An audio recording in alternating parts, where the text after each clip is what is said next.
going on, everyone? My name is Bryce and welcome to my channel. I'm a pretty big bucket list guy, so I hope that through this channel I can push myself to explore some new and cool destinations and then also document them and share them with other people. I'm currently a fourth year student at The Ohio State University, so I'm in Columbus, Ohio. So my travels and destinations for at least the short term will have to stay in the state of Ohio. So I'm hoping to explore, central Ohio and then also northern and southern Ohio as well.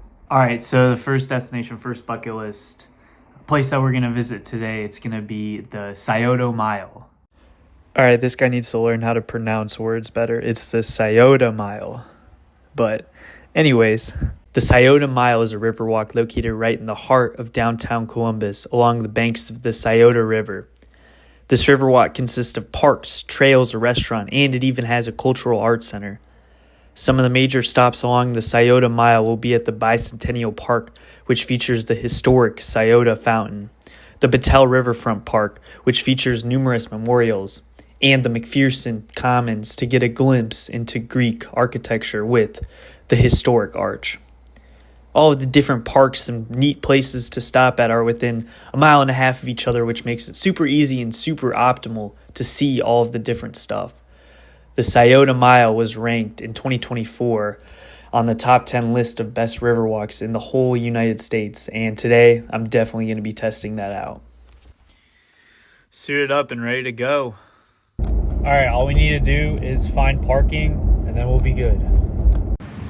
All right, we found some parking. We have approached Bicentennial Park, so let's go ahead and check it out. All right, so I guess kind of as expected, it seems like the fountain is closed today. It is like 35 degrees right now. It's almost mid-February, so kind of expected that, but here it is when it's not running.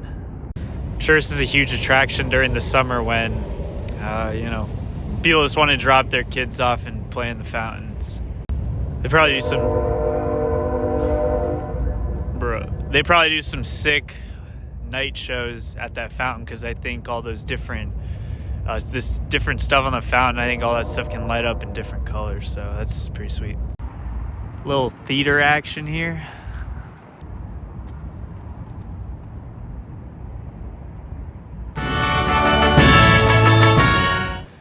All right, we're heading out from Bicentennial Park and heading off to the Battelle Riverfront Park. So we got a nice little path here. It takes us right along the Scioto River. So we got about 0.5 miles till we reach our next destination. Yeah, it's like a ghost town out here today, partially probably because it's like 32 degrees and it is in the middle of the afternoon on a Monday afternoon, sorry. But here in the background, you could see COSI, which is a big science center here in Columbus, so might have to check that out one day as well. Alrighty, we have arrived. We have a nice memorial here for the Columbus Fire Department. I don't know if you can see, but there is a flame burning at the top of that, which is pretty cool. It's a pretty cool freedom memorial.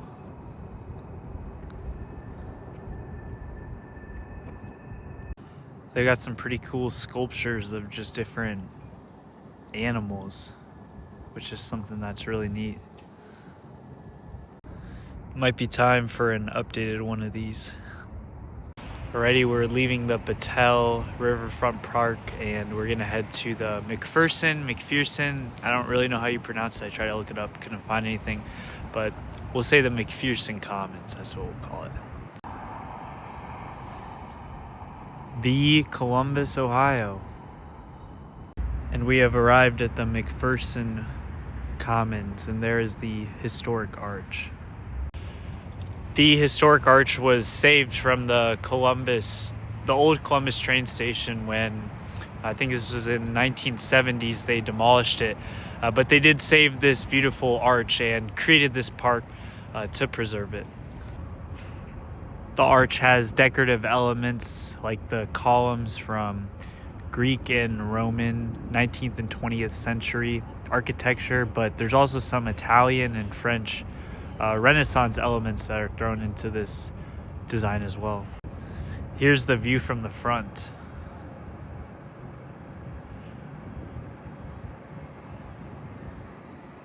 It's crazy. This is right by Nationwide Arena, which is where the Columbus Blue Jackets played, and they host a lot of concerts here. And I've been to this arena like 5 or 6 times, and I have never noticed this huge arch in front of it.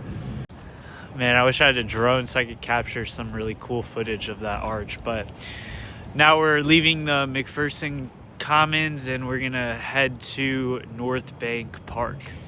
All right, literally walked like 500 feet and it's right there, and the arch is just right over there with the McPherson Commons, so really close. And here we are, North Bank Park. Yeah, not really too much to see over here, especially in the winter. They got that water over there, have a little pavilion, some outdoor seating, and yeah, that's kind of it.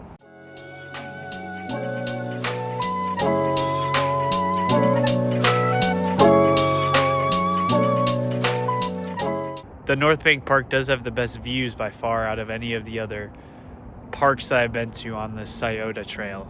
All right, we're heading back to my parked car, but before we end the trip for today, we're gonna visit Genoa Park. This is one of the last parks slash things I wanted to explore here in the Scioto Mile. All right, we had to cross the bridge, but we have arrived at Genoa Park, and also COSI, the Science Center, is right near it. Hey, yo, what am I looking at? All right, this is pretty cool. They got a really sweet, what looks to be an amphitheater set up right across from the river. So there's probably some summer performances that go on here. So that's pretty sick. Just read a little bit more about the park, and so I guess these are fountains that are running during the summer that are right on top of the amphitheater, and they do some cool light shows. A memorial for the Columbus Police Department for those who have sacrificed their lives. All right, I'm heading out of Genoa Park, and I'm heading back to the Bicentennial Park where my car is parked at. We got another deer. All right, we made it back to the fountains, so that's gonna conclude our trip to the Scioto Mile. All right, so a bit of a review of the Scioto Mile. Overall, really cool, really fun. Everything was pretty close together. I pretty much saw everything I wanted to see in about 2 hours. Definitely my favorite part was the historic arch, just seeing how intricate it was, and just seeing that in the middle of a huge green grassy area was really cool to see.